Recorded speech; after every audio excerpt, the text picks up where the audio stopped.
오늘은 사도행전 18번째 시간입니다. 사도행전 18번 시간으로 사도행전 17장 16절부터 34절까지 있는 말씀을 가지고요, 복음과 선포라는 제목을 가지고 하나님 말씀을 함께 나누도록 하겠습니다.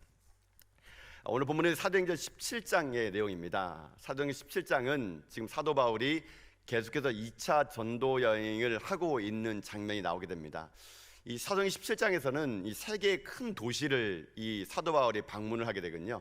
첫 번째는 데살로니가 지역을 방문하게 되고, 그 다음에 베레아 지방을 방문하게 되고, 그 다음에 아덴. 이 아덴이라는 곳은 오늘날 말하면 그리스 아테네를 말하게 됩니다. 이 세 도시를 방문하면서 복음을 전하게 됩니다.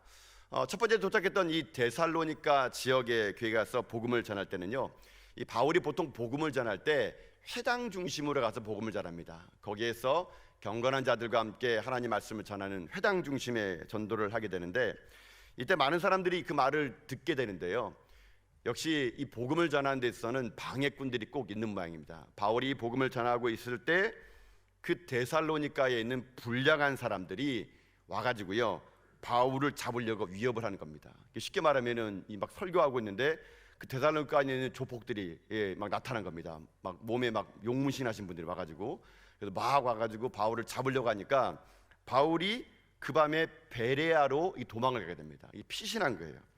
거기 가서 또 복음을 전합니다. 또 복음을 전했더니 베레아 사람은요, 데살로니가 사람들과 좀 달랐습니다. 데살로니가 사람들보다 베레아 사람들이 마음이 더 신사적이다 그래요. 그러니까 오늘 이 본문에 있는 말씀 우리가 읽지 않았지만 간절한 마음으로 말씀을 받아들였다는 겁니다. 그러면서 그 말이 날마다 그러한가 상고하였다 그럽니다. 근데 거기서 베레아에서 말씀을 쭉 전하고 있었을 때 어떤 일이 생기느냐, 거기에 바울이 베레아까지 갔다는 소문이 들리니까 데살로니가에서 바울을 못 잡았던 유대인들이 그 불량한 사람들과 함께 바울을 거기까지 쫓아오게 됐다는 것이죠.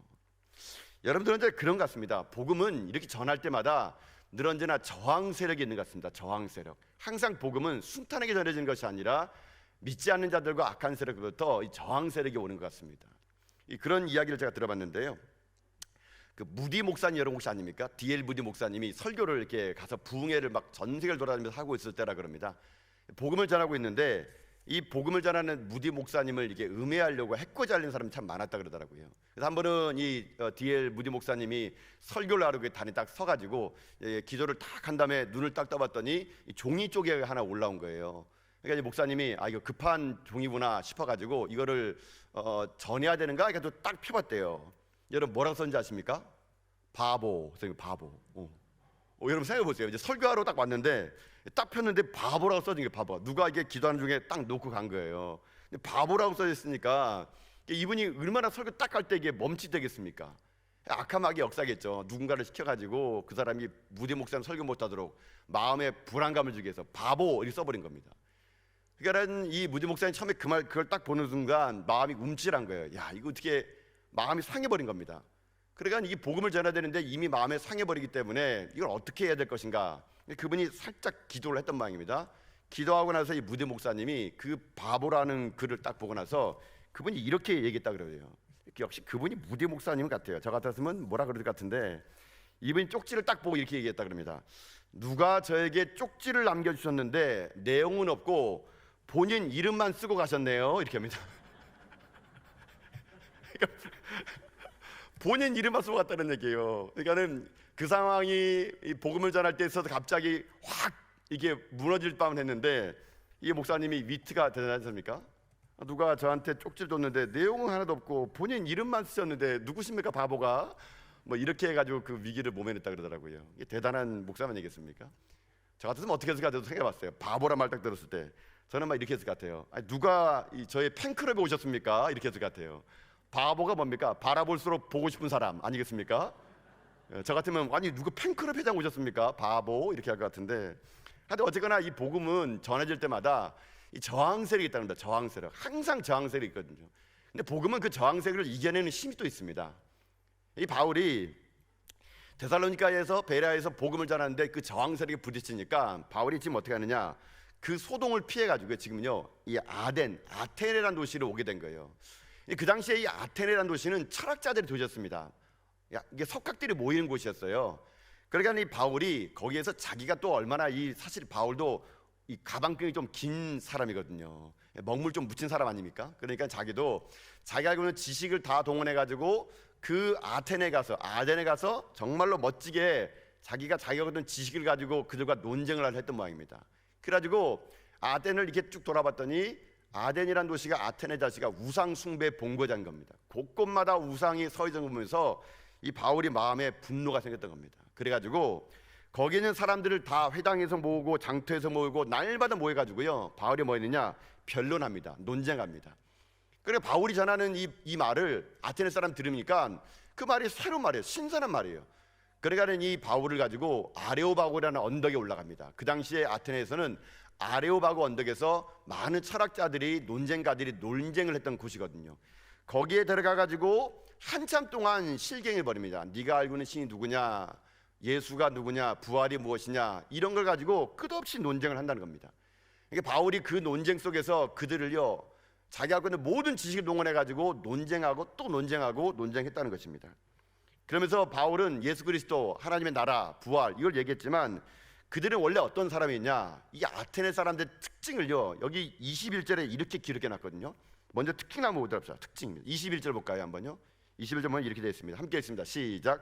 모든 아덴 사람과 거기서 나그네 된 외국인들이 가장 새로운 것을 말하고 듣는 것 외에는 달리 시간을 쓰지 않음이었더라.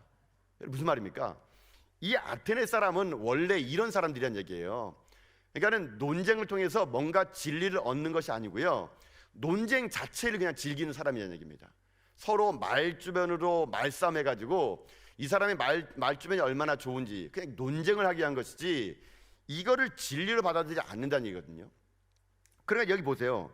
이 사람들 그것 외에는 달리 시간을 쓰지 않는다는 거예요. 일도 안 하고요, 맨날 모여 앉아가지고 이런 논리와 논쟁만 한다는 얘기예요. 그러니까 바울이 어떻게 합니까? 끝까지 자기도 거기서 논쟁을 벌입니다. 논리로 싸웁니다. 논쟁과 논리로 싸운 끝에 어떤 일이 생긴지 아십니까?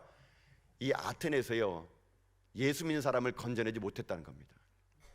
나중에 이 34절 후반부에 몇몇 그 관리 몇 명이 여러분 예수 믿다고 하는데요, 바울이 지금까지 갔던 수많은 교회 중에서 실패한 곳이 바로 이 아테네입니다. 아테네, 여러분 아테네는요, 제가 성지서 가봤더니 가는 곳마다 바울 기념교회가 다 있거든요. 아테네만 없습니다. 아테네가. 왜요? 바울이 여기서 논쟁해가지고요, 한 사람도 예수 믿는 사람을 구원하지 못했거든요. 바울이 자기 선교 역사 속에서 이 아테네 설교를 기점으로 해가지고 논쟁으로는 복음을 전할 수 없다, 논쟁으로는 사람을 구원할 수 없다는 것을 여기서 경험하고 난 다음에 바울의 전도 방법이요, 고린도 교회 가면서부터는 완전히 180도로 달라지게 됩니다. 그걸 어디서 경험하느냐? 이 아덴에서 경험하게 된다는 거거든요. 그래서 여러분, 이 아덴이라는 곳에 그렇게 가게 되는데, 그 아덴이라는 곳, 그 아레오바고 언덕, 그 논쟁한 곳이냐면요, 제가 사진을 좀 보여드리겠습니다. 이 사진 보시면 여기가 바로 아레오바고 언덕이거든요. 사진 준비되어 있습니까 혹시? 예. 여기가 그리스 아테네 가면 아레오바고 언덕이에요. 그러니까 사람들이 저 언덕 위에서 논쟁을 합니다. 논쟁. 끊임없이 무엇이 옳은가 틀린가를요, 논쟁만 할 뿐이라는 곳이 바로 여기 아레오바고예요. 여기 아레오바고 간 거라면요, 여기서 바울이 와서 논쟁했다라고요, 거기 아예 동판에 써놨어요. 다음 사진 보여주겠습니까? 네, 이 사진이 아니군요. 네, 이 사진입니다. 이 사진 동판인데요, 여기 이 사진 여러분 글자 잘 안 보이시죠? 예, 그냥 믿음으로 보세요. 내용은 그거예요. 바울이 왔다 갔음, 이겁니다. 예. 바울이 왔다 갔음을 그냥 길게 쓴 거예요. 길게. 바울이 왔다 얼마나 길게 쓴지 몰라요. 길게 써놨어요. 저게 근데 사실 저게 사도행전 17장 말씀이에요. 사도행전 17장 말씀을 할라어로 써놓은 겁니다. 다음 넘겨보겠습니까?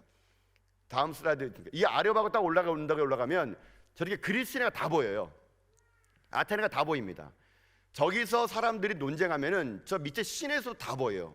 그럼 사람들이 그 아레오바고 언덕에서 사람들이 논쟁하면 다 몰려듭니다. 그 언덕배기로 와가지고 논쟁하는데 시간을 허비하는 거예요. 다 허비한다는 얘기입니다. 그리고 그 논쟁하면서 사람들이 거기서 만들어 놓은 것들의 우상들을 보면서 또 신에 대한 이야기를 한다는 겁니다. 다음 사진 볼 수 있을까요? 예. 이것이 이제 아레오바고 언덕에서 바라본 그 아테네 시내입니다. 또 하나 보게 되면은 거기에 지금 아테네 다음 사진 보셨습니까? 보게 되면은 이 사진이 나오는군요. 네. 아까 앞선 사진이었는데, 네, 저 때는 참 젊었습니다. 머리에 흰머리도 안 나가지고 이렇게. 예. 아레오바고 언덕에서 보면은 이제 그 파르페논 신전, 이게 그 우리 유명한 신전 있지 않습니까? 페르페르 신전에 보이는 저 신전이에요. 저기 신전이고 이 신전이 뭐냐면은 에렉티온 신전이라 부르는데 여기 가면 우상들이 그냥 본 거지. 얼마나 많은 우상들이 있는지 모릅니다.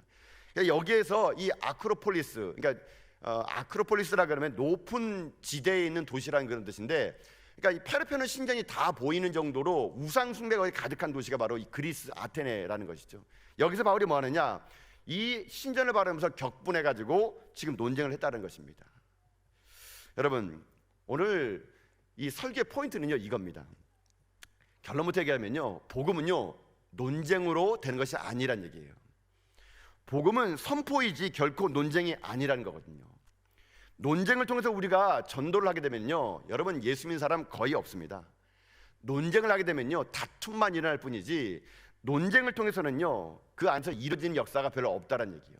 내가 알고 있는 지식을 가지고 그 사람에게 내가 말하는 걸 가지고 그 사람을 설득하는 건 복음이 아니거든요. 여러분, 복음은 설득이 아닙니다. 바울이 여기에서 자기가 알고 있는 지식을 가지고요 그 아덴에 있는 그 지식인들과 함께 논쟁을 벌이다가 한 사람도 구원하지 못했다는 것이죠. 결국 여러분, 사람이 어떻게 복음을 받아들입니까? 논쟁으로 설득되는 게 아니에요. 십자가와 예수 그리스도의 부활, 이거를 성령님이 깨닫게 해줄 때 그때만이 그가 진정으로 하나님의 사람을 변화될 수 있다는 거거든요. 이게 오늘 설교의 주요 포인트입니다. 여러분, 그렇기 때문에 우리들의 인생의 삶에 여러분 삶도 여러분 뒤돌아보십시오.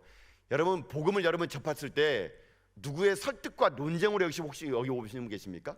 나는 납득이 다 돼. 부활이 납득이 되고 십자가가 이해가 되고, 논쟁을 통해서 내가 학습돼 가지고 지식이 충만해 가지고 예수 믿는 사람 거의 없습니다.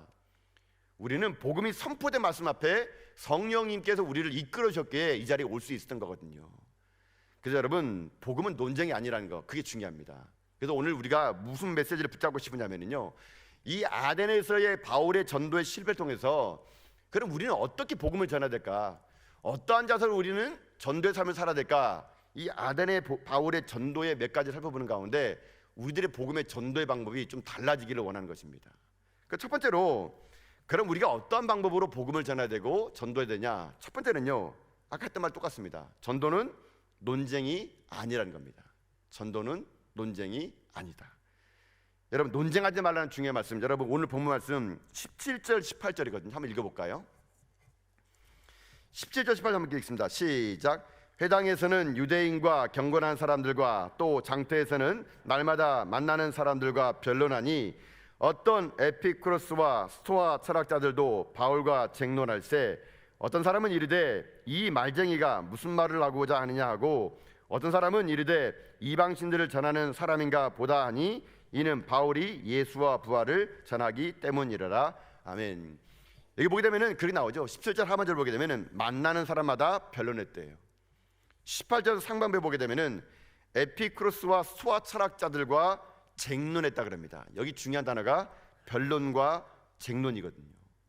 이건 결국 무슨 말입니까? 논쟁했다는 얘기거든요. 바울이에요.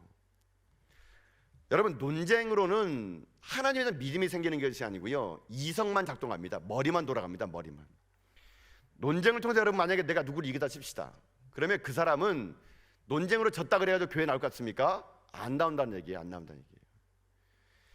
우리가 무슨 많은 지식을 가지고 복음을 전한다는 것이 우리 가운데 필요할 것처럼 느껴지는데요, 사실 그렇지 않다는 겁니다. 나중에 여러분 어떤 일이 생기냐면요, 바울이요 논쟁을 해서는 절대로 믿음이 생기지 않는다는 것을 나중에 그가 깨닫게 됩니다. 그리고 나서 그의 사랑하는 디모데에게 편지를 씁니다. 디모데에게 편지를 쓸 때 디모데 전서후서는요 목회 서신이거든요. 바울이 자기 영적 아들에게 자기의 뼈아픈 실수를요 디모데전서 6장 20절에 이렇게 얘기합니다. 한번 읽어볼까요? 읽겠습니다. 시작.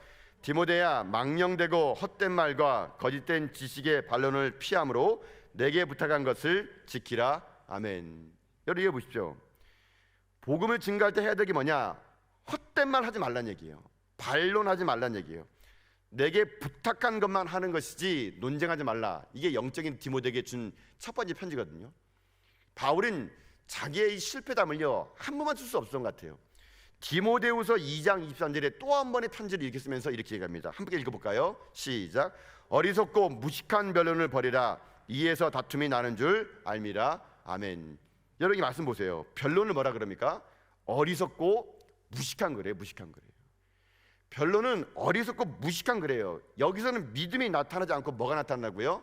다툼이 나타나요. 다툼이. 바울은 이렇게 전하면서 디모데 영적 아들 디모데에게 변론에 대해서 강조하면서 또 한 번에 자기가 이제 고린도 교회를 방문한 다음에 자기가 느꼈던 것을요, 고린도서 1장 20절에 이렇게 써놨거든요. 고린도서 1장 20절 말씀 한번 읽어봅시다. 시작. 지혜 있는 자가 어디 있느냐, 선비가 어디 있느냐, 이 세대의 변론가가 어디 있느냐, 하나님께서 이 세상의 지혜를 미련하게 하신 것이 아니냐. 여기 보세요. 지혜 있는 자, 선비, 변론가, 이게 누굽니까? 다 논쟁하는 사람들, 말쟁이들이에요. 이런 사람들과 논쟁하지 말라는 얘기입니다. 하나님은 어떻게 하느냐? 하나님은요, 이 세상의 지혜로 하는 게 아니래요. 이 세상의 지혜로 하는 게 아니라 그럽니다. 그럼 하나님은 어떻게 하느냐? 여러분 1장 21절 그 다음 말씀이거든요. 한번 읽어봅시다. 1장 21절입니다. 시작. 하나님이 지혜에 있어서는 이 세상의 자기 지혜로 하나님을 알지 못하므로 하나님께서 전도에 미련한 것으로 믿는 자들을 구원하시기를 기뻐하셨도다. 아멘. 여러분 무슨 말입니까? 논쟁으로 한 게 아니래요. 세상의 지혜로는 하나님을 알 수 없대요. 그러니까 우리가 아무리 하나님을요, 우리가 알고 있는 지식과 지혜로 아무리 얘기한다 하더라도 100% 하나님을 전할 수 없다는 얘기예요. 그럼 어떻게 하느냐? 미련해 보이는 전도. 야, 저거로 되겠어? 저게 복음 될까? 사람들에게 미련하게 보이는 그 전도를 어떻게 하느냐? 사람들을 구원하는 거래요. 이게 오늘 주님께서 우리가 주시는 하나님의 메시지가 될 수 있다는 겁니다. 우리 여러분 복음을 전할 때 그런 일이 많지 않습니까? 이 땅 살면서 우리들에게도 많은 걸 알아야 된다 생각합니다. 복음 전할 때 많은 걸 알고, 많은 지식을 알고, 많은 걸 알아야지만이 사람을 설득시키려고 그러는데, 여러분 설득으로는 안 된다니까요. 제가 일전에 그 전도팀을 이렇게 운영해 보니까 실제로 이게 그 무교 전도팀이었거든요. 그러니까 아침 모여가지고 예배드리고 막 이렇게 정신무장합니다. 뭐 할 수 있다 막 군대가 똑같아요. 막 된다 막 이렇게 하면서 그냥 구호를 맨날 외칩니다. 막 정신무장하면서 이제 막 보내거든요. 어디 역으로 보내고 어디 보내고 막 보내요. 다 가지고 복음 전하고 저녁에 들어옵니다. 들어오면은 처음 시작할 때 막 할 수 있다 같은 사람 저녁에 들어올 때는 막 할 수 없다 막 이렇게 와서 막 나중에 우리 막 회의해요. 왜 안 되냐 그러면 자기를 막 돌아보거든요. 내가 오늘 누구를 만났는데 뭐 몇 번 거절당했다 그래요. 여러분 복음은요, 거절당하는 게 복음이에요. 10명한테 복음 전해보세요. 8명 거절하면 2명은요 3분 안에 시간 될 테니까 말하라 그럽니다. 뭐 이런 분들이 계시거든요. 그분들이 갖다 와서 하는 말이 저한테 물어봐요. 목사님, 이런 거 질문할 때는 어떻게 해야 돼요? 하나님을 보여주면 믿겠다는 거예요. 예수님이 진짜 부활했다면 그걸 증명해 보라는 얘기예요. 자기들이 알고 있는 지식 바깥의 질문을 자꾸 던지기 때문에 말문이 막힌다는 얘기예요. 말문이요. 그 사람들이 얼마나 성경을 자기보다 잘하는지 말문이 막힌대요. 저도 이제 그 말을 듣고 참 고민스럽더라고요. 이런 고민하고 있는데 어떤 분이 어디서 무슨 책을 갖고 온 겁니다. 100가지 전도 질문법 이런 거예요. 그건 뭐냐면요, 이 사람들이 전도하면서 100가지 질문을 종합해 놓은 책이에요.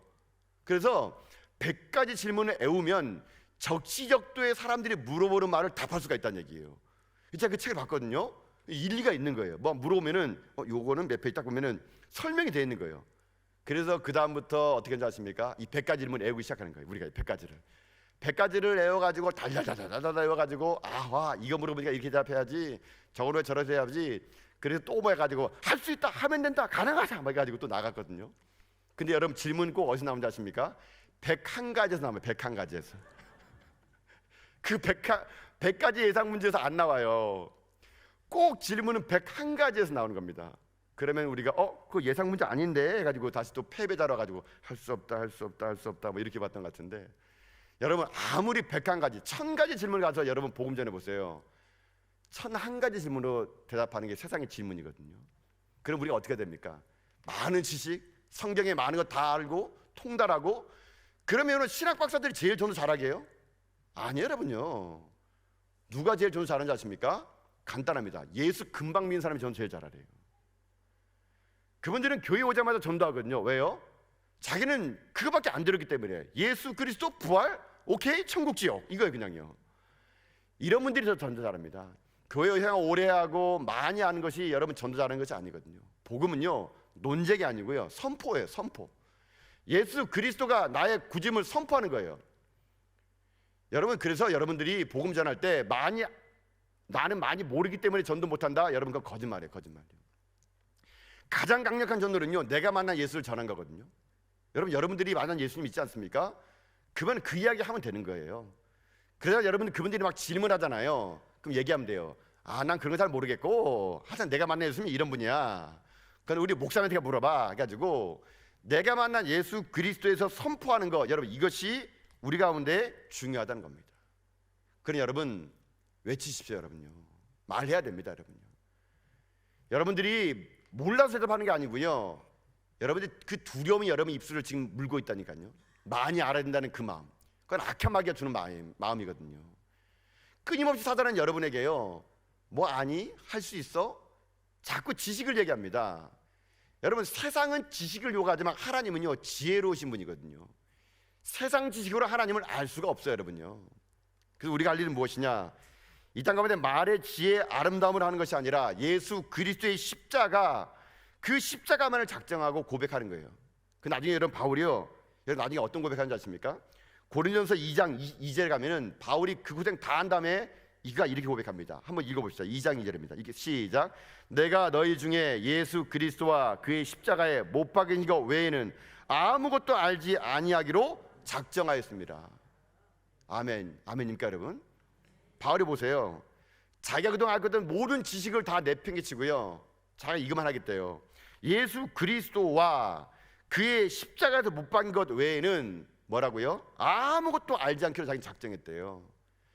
결국 우리가 무엇을 알아야 되는 겁니까? 예수 그리스도, 그분이 누군지를 알아야 되는 거죠. 십자가, 그걸 알아야 되는 거죠. 그게 복음이거든요. 복음. 이거를 내가 어떻게 합니까? 논쟁하지 않고 선포하는 거예요. 선포하는 거.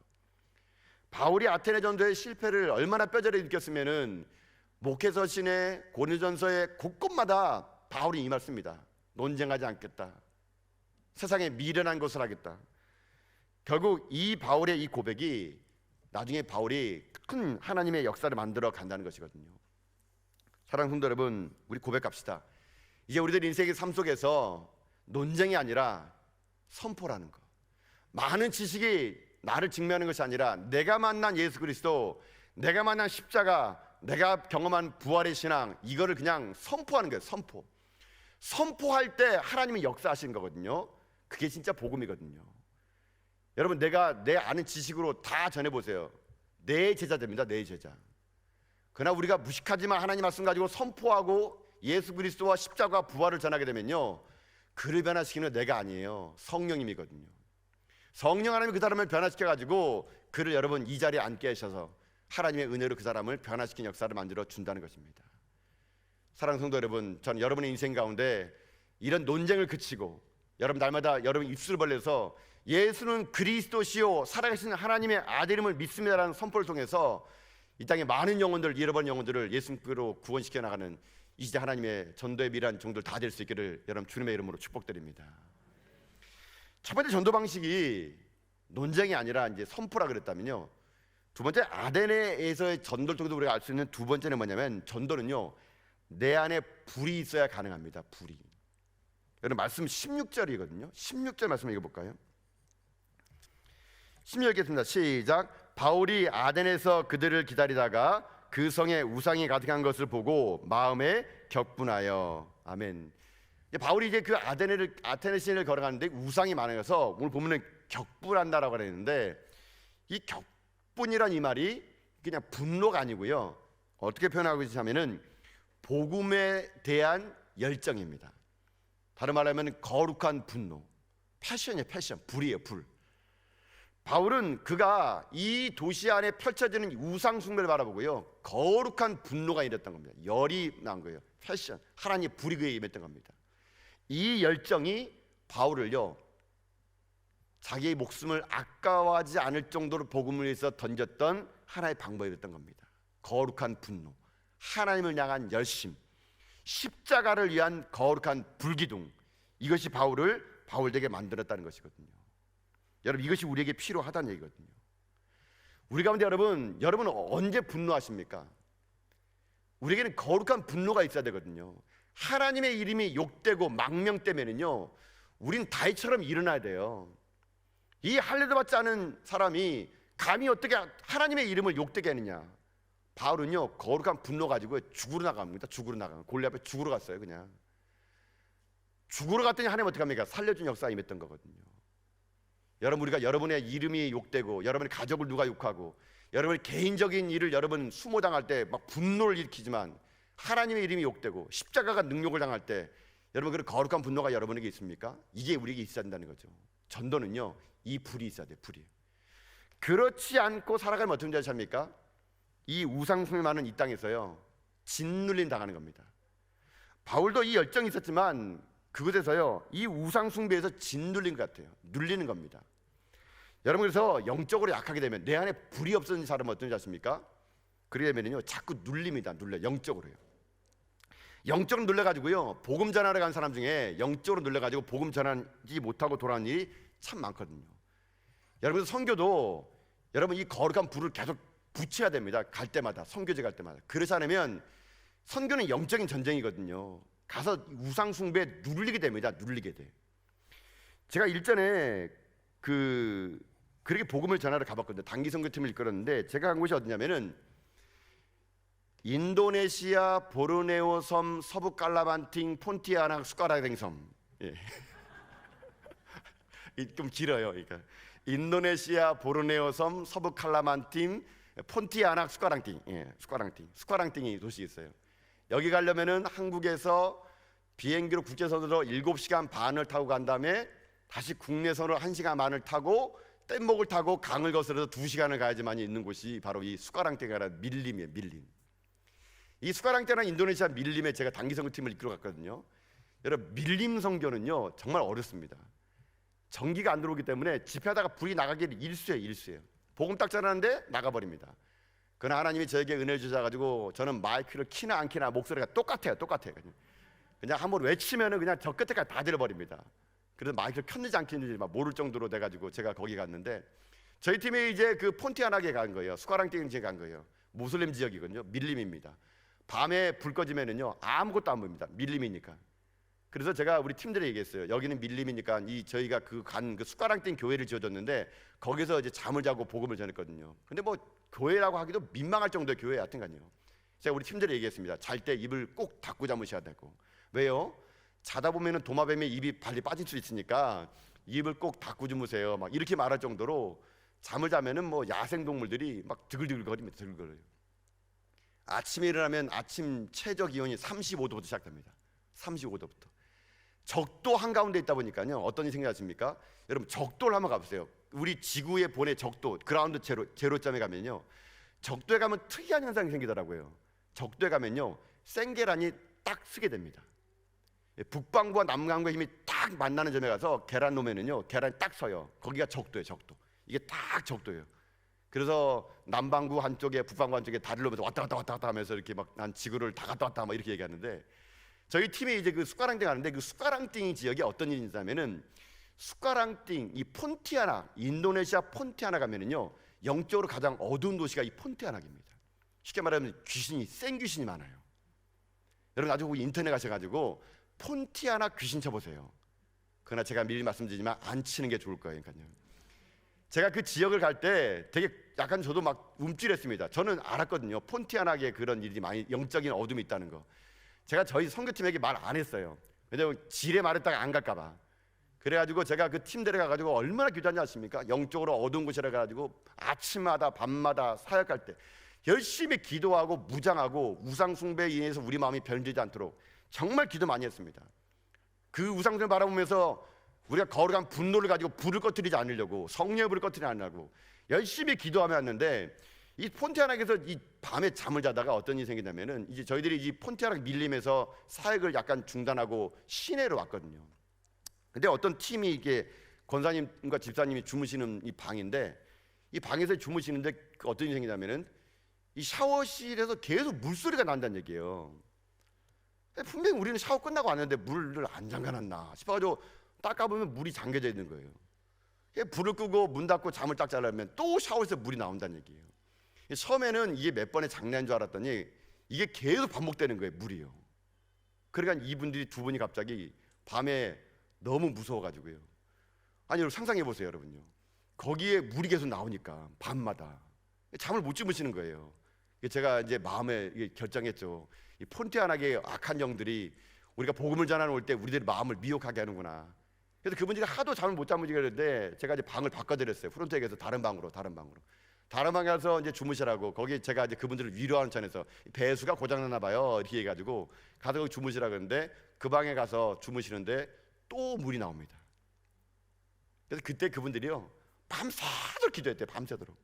밤새도록 무서워서 기도했대요. 무서워서. 그래서 그때 그 방에 우리 팀들 다 모여가지고 기도하고 대적 기도하고 막 그랬던 일이 있거든요. 여러분 오늘 저녁에 잘 주무실 수 있길 바라겠습니다. 혹시 샤워기 물 틀어지면 세게 기도하고 주무실 수 있길 바라겠습니다.